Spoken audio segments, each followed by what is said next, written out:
Goddag alle sammen, og velkommen til Vinderup. Og i dag skal vi besøge Charlotte Frølund Poulsen, som lige nu er lærer på Rolf Krake-skolen.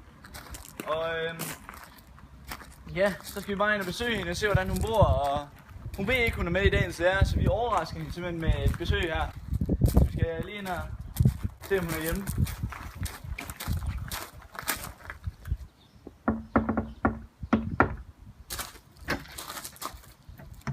Hej Charlotte. Hej. Jeg kommer fra TV2. Hej. Og du er simpelthen blevet udvalgt til at være med i dagens lærer. Dagens lærer. Hvordan har du det? Det er da, jeg er helt overvældet. Det er da en kæmpe ære for mig at få være med i det her program. Jeg har da fulgt det i lang tid. Ja. Alle mine kollegaer, Bodil og René, de har været med. Altså, Ja. jeg glæder mig. René og vi har faktisk René og Bodil inde i studiet også. Så du skal glæde dig, kan jeg sige dig. Ja. Jamen, Må vi komme ind her? Ja, selvfølgelig. Følg med. Ja. Jamen Charlotte, jeg tænkte på, om du ikke kunne vise lidt rundt her i dit hus her i Vinderup. Jo, selvfølgelig. Vi kan starte ud med køkkenet i hvert fald. Ja. Her tilbringer jeg ikke meget tid med at snarpe i osten her. Ja. Jeg er faktisk lige i gang her. Kunne jeg byde på en ost? Ja, det kunne være dig. Jeg bare skylder mig for det her. Skål. Jo, tak.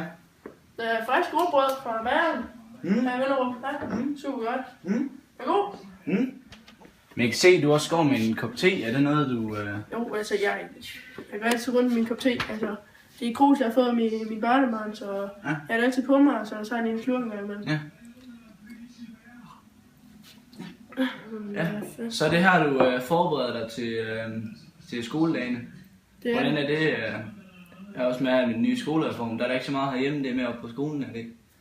Jo, der er selvfølgelig oppe i skolen i forberedelsesrummet der, men jeg kan simpelthen ikke lade være med at forberede mig hjemme, fordi det skal simpelthen være i orden. Og stilene og diktaterne, de skal altså rettes, og det er lige med sammen. Så står vi inde i stuen. Og hvordan har du det her inde i stuen? Hvad er det, du ser i tv?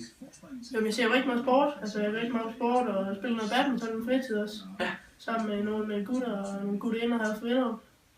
Så en Det god lyder kvarter rigtig og lyst med. Hvad er det så også? Noget boksning, du kan lide? Ja?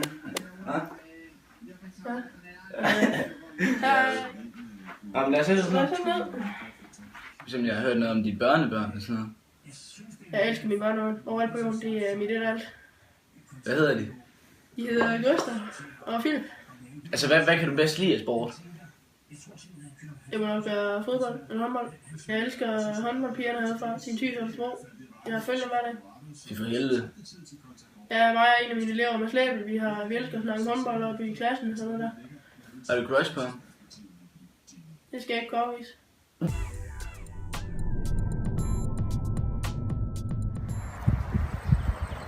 Hvad så med, hvad er det her fodboldmål til? Det er til børnebørn, når de er på besøg.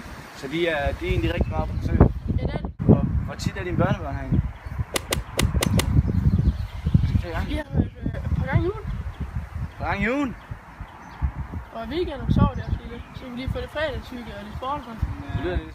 Jeg siger bare tak for, at vi må komme, og tak fordi du tilmeldte dig i konkurrence. Selvfølgelig. Hej Gustav og Philip. Sig de hej til sine børnebørn. Mormor her. Hej. Hej.